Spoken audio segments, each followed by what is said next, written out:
Мне интересно, есть ли человек на свете, хоть один, который ждал именно такого цвета. Привет, друзья! Хорошая новость. Model S не испортили. Параллельно с ней не испортили и Model X. Поэтому у нас есть большие изменения в модельном ряду. S, X остаются, их обновили. И вторая хорошая новость. Вы все это время смотрите на обновленную Model S, которую мы презентовали в 2019 году. Узкий обвес, который мы показали в 2019 году, и он очень сильно похож на то, что вы можете сейчас увидеть в обновлении Plaid-версии Model S 2025. Отсюда вытекает плохая новость, потому что вроде как все у всех хорошо, кроме того, что с тех пор, как года 3-4 назад я встретился с Францем, подозрительно все новые машины Tesla имеют какие-то дизайнерские элементы, которые встречались на наших проектах. Раньше я думал, что мне кажется, когда задний ход Кибер 3, так же как у нас, был перенесен в бампер. Новая фара от Model Y 2025 как родная подходит на наш передний бампер Кибер 3. Это бампер от Кибер 3, это крыло от Кибер 3, а в середине у нас стоит... Угадайте, что это? Это ходовой огонь от Model Y 2025. Вот фотографии две рядом, делайте выводы, может быть совпадение, может быть нет, но в любом случае Tesla пошла по правильному пути, по которому мы пытались ей наметить дорогу 6 лет назад. Потому что когда мы представили этот обвес перформанс, он сам по себе должен был сделать так, что мощная машина отличается от немощной машины. Поэтому на тот момент, в 2019 году, самая мощная машина от Tesla Model S и вообще все Теслы самые мощные, они назывались Performance, поэтому и наш обвес назывался Performance. В общем-то, и наконец Tesla пошла этим путем. А что случилось у нас с Model X? С Model X Performance версия и не Performance выглядит абсолютно одинаково. А почему? Потому что у нас не было Performance обвеса на Model X. Поэтому Францу неоткуда было взять новый бампер на Model X. Видите, как все складывается? Вы можете подписаться на наш Instagram. Я там выложу подробно все фотографии до и после изменений разных версий автомобилей Tesla. И вы мне в комментариях и здесь, и в комментариях в Инстаграме обязательно напишите ваше мнение, что вы думаете. Кажется нам или не кажется, или стоит уже... все-таки найти Франца еще раз и спросить, где деньги. Напишите свое мнение, а мы пока расскажем о том, что все-таки Tesla за сюрпризы нам приготовила. Подтвержденные данные, которые мы уже имеем, это новый цвет кузова Frost Blue. Это опция, которая стоит $2500. Передняя камера на бампере. Это важная история, которая уже появилась у нас на Вайке и, естественно, идет в S и X. Динамическая ambient подсветка. Это то, что вы думали заказывать на AliExpress или нет. То же самое, что и на предыдущих всех обновлениях. Дело в том, что в Model X не так много можно добавить с AliExpress. Вот подсветку можно было добавить, и теперь она у вас должна появиться сразу же с завода. Улучшенная шумоизоляция и активное шумоподавление стало намного тише в салоне. Я скептически настроен, потому что огромное количество стекол, окна на дверях безрамочные. И если вы хотите действительно получить больше тишины в салоне, в первую очередь вам надо заехать на какой-то сервис с опытом, и там вам отрегулируют стекла так, чтобы они прилегали ближе к резинкам. Но есть другой нюанс. Если вы сильно настроите плотно, получится так, что вы уходите от машины, стекло закрывается, а потом открывается обратно, потому что чувствует, как будто бы что-то ему мешает. Это Tesla, поэтому с чем-то придется мириться. Либо окна будут открыты, либо тихо в салоне, вам выбирать. Но сервиса вам в любом случае не избежать. Через пару видео буду рассказывать о своем опыте эксплуатации Model X. Там много чего интересного. Дальше. Обновленная подвеска. Значит, обновлять не получилось что-то серьезное, потому что пневмоподвеска уже стоит. Вроде как машины достаточно свежие, поэтому поменяли сайлентблоки и обещают более плавную езду. Более плавную езду можно сделать даже путем прошивки. если добавить прошивку такую, как накатили сейчас на новую Model Y, уже по ощущениям складывается плотное впечатление, что машина стала больше в сторону лакшери. Если не посмотрели видео, обзор наш и покатушки на новой Model Y с владельцем и его отзывом спустя 2 месяца, то вот здесь вот должна быть ссылка. Дальше. Новые адаптивные фары. Но в Рунишке нет никаких новых адаптивных фар. Пробег на Model S теперь 410 миль, 660 километров на 19 колесах. Это плюс 5 миль. Честно говоря, я бы постеснялся в любом пресс-релизе писать, что увеличивался пробег на плюс 5 миль.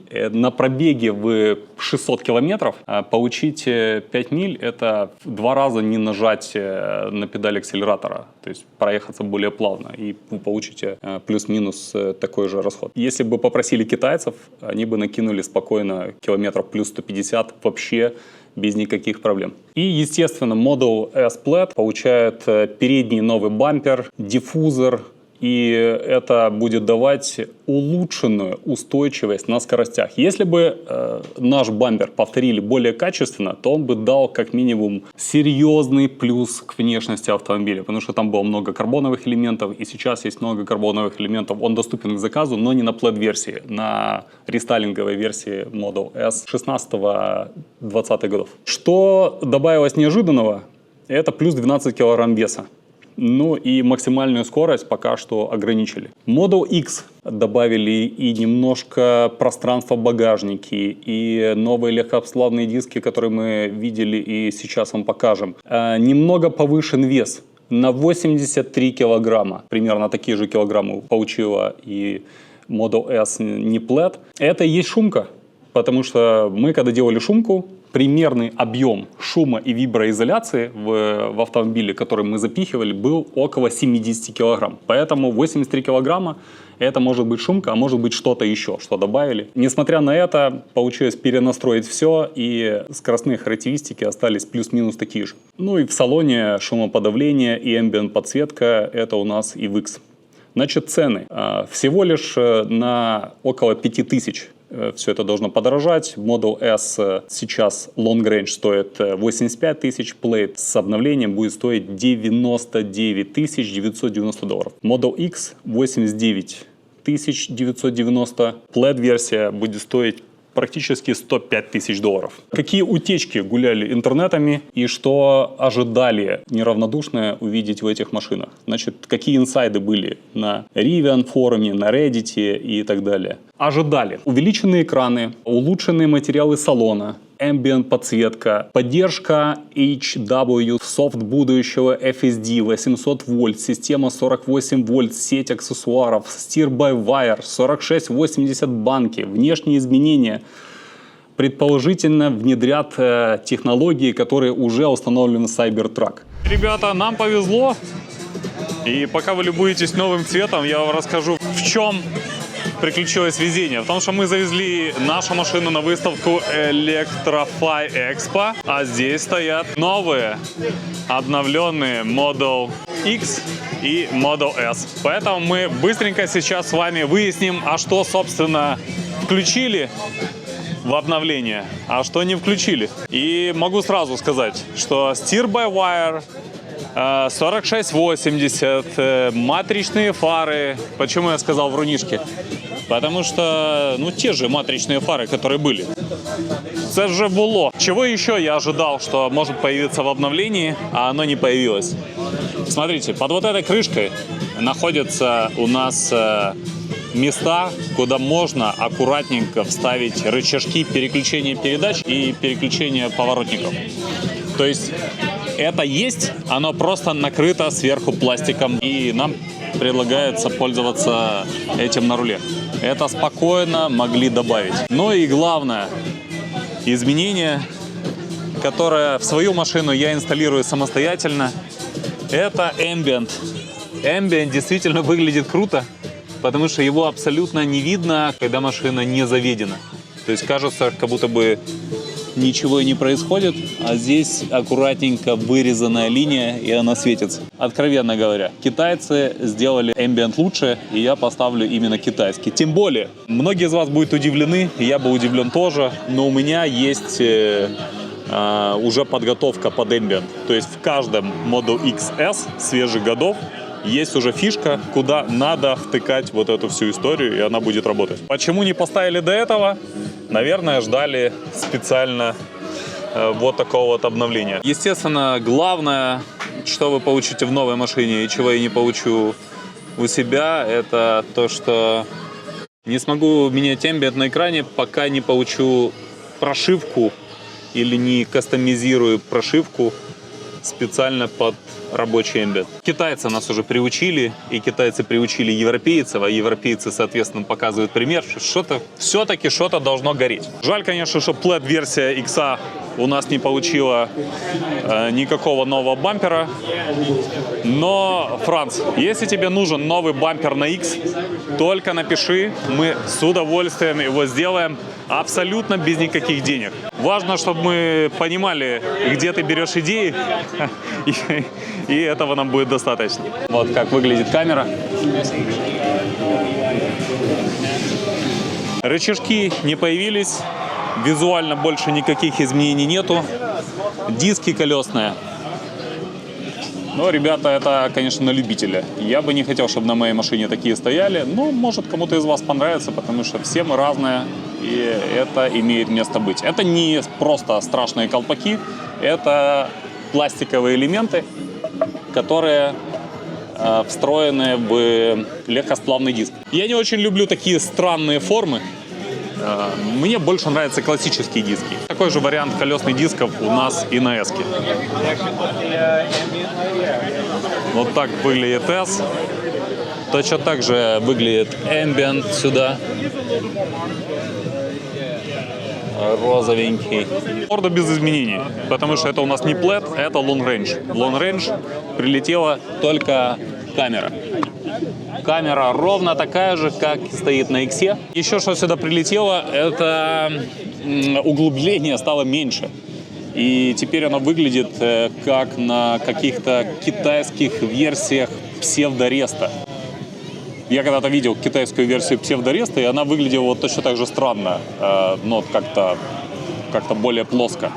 И значок, ну, честно говоря, решение, наверное, которое должно дать лучшую аэродинамику. В целом, больше никаких серьезных изменений у нас нет, кроме тех, что обещают более плавную езду и лучшую шумоизоляцию. Я буду верить, потому что если машины потяжелели почти на 80 килограмм, это касается у нас X, как раз больше шумка добавят в Long Range версии и меньше шумки добавят в Plaid версии.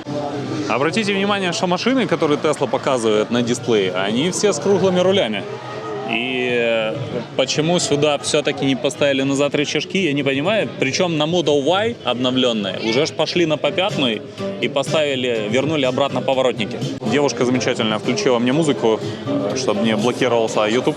Тогда отойдем к X. Интересно, что в X первой генерации здесь было не просто углубление, а здесь была реальная решетка. То есть воздух заходил в середину и шел на радиатор. В X второй генерации это просто заглушка, то есть здесь нету ничего. И видите, она достаточно внушительная, то есть она забирает много воздуха, и этот воздух тормозит нас. Но в угоду дизайна здесь ничего не поменяли, хотя могли тоже сделать такую плоскую заглушку, как на S-ке, но ничего такого не сделали. То есть аэродинамика X не очень нужна, а S-ке нужнее, или какая-то другая логика в этом есть. Когда вы хотите рынку продать что-то новое, или вообще что-то продать, это должно выглядеть вот так. Посмотрите. Никаких колпаков. 23-е колеса. Карбонокерамика. Она сразу же стоит. А кто-то спрашивал карбонокерамику на этом автомобиле? Я думаю, вряд ли. Какой-то еще карбон, который, я уверен, просто является накладкой. Потому что вряд ли здесь какой-то карбоновый монокок. Дисплей, который больше, чем ваш телевизор в гостиной. Руль. Никаких странных йоков. Все на месте. А вот то, что удобно, то скопировано полностью. Видите, зарядочка у нас на том же точном месте. Аэродинамика, которую вообще не сложно воплотить в жизнь. Раз. Два. И три. Несложная в дизайне машина, но очень хорошо смотрится пропорционально. И так должна делать компания, которой нужны продажи. Ну и самое главное, чем Tesla занимается в последнее время, я так понимаю, что сюда направляется основная энергия. Это робот Tesla. Обратите внимание, в каких он тапочках. Достаточно крутая техника. Круто смотрится, круто выглядит. И вроде как ходит легенда, что где-то на каких-то сайтах уже открывается предзаказ. На 20 с чем-то тысяч долларов он стоит. Я готов сразу же предоплачивать. Но, как мне кажется, так же, как во многих технологиях, которые нам представляет Илон, еще технически это не совсем возможно. О чем я говорю? О том, что когда был представлен первый автопилот, технически он еще не мог ездить так, как ездит сейчас современный автопилот, потому что не хватало скорости передачи данных. Скорость передачи данных прилетела, и вот он ездит. Когда представили ростер и сказали, что он будет проезжать 1000 километров, было недостаточно технологий в батареях для того, чтобы он мог проезжать 1000 километров. И до сих пор он не выпущен, потому что, в общем-то, батареи так быстро не эволюционировали, как ожидалось. Здесь такая же ситуация по автономности. Мне кажется, что это основная проблема сейчас, потому что такой маленький блок батарей не может делать так, чтобы эта штука у нас работала хотя бы 5-6 часов. Может быть, я ошибаюсь, надо это считать. Но, тем не менее, есть эта штука. Достаточно высокий, крупный робот. Это одна из тех вещей, которая может вытянуть компанию Tesla из того пике, в который она сейчас зашла.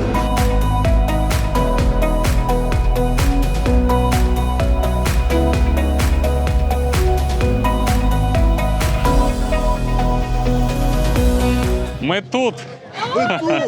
Привіт! Привіт! Прийшли, дивимося, хто це такий гарний герб намалював. Цього разу ми його закрили, щоб люди не сідали на нього. Бо минулого разу всі отак от. Давайте фотку зробимо. Ми все рівно будемо старатися. Давайте покажу Давай. головну компанію цього івенту.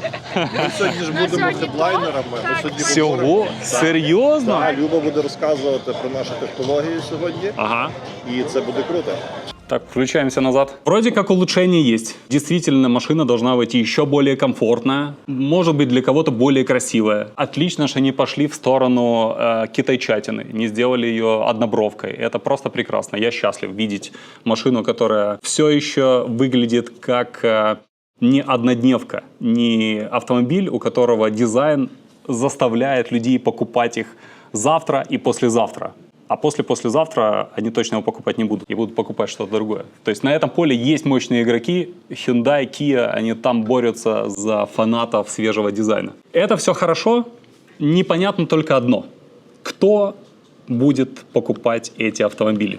И что заставит людей, в общем-то, отдать 100 тысяч долларов за ту машину, которую я вам напомню, и я об этом говорил в прошлом видео про Model S и X, что большая часть населения не понимает, что именно поменялось с 2012 года. Потому что Model S в таком дизайне, который еще нарисовал Генри Фискер. Ищите другое видео от нас, там, где мы показываем первый дизайн. Это музей Тесла. Музей Тесла, мы там показывали первый дизайн Model S. И это детище Генри Фискера. Так вот, с тех пор, как он ее нарисовал, сколько там Франц изменений косметических не носил, она все еще ровно такая же, как была. И отдать 100 тысяч долларов за машину 2012 года не всем будет понятно такой ход, особенно женам тех, кто, собственно, решится на такой шаг. Какое видение у нас?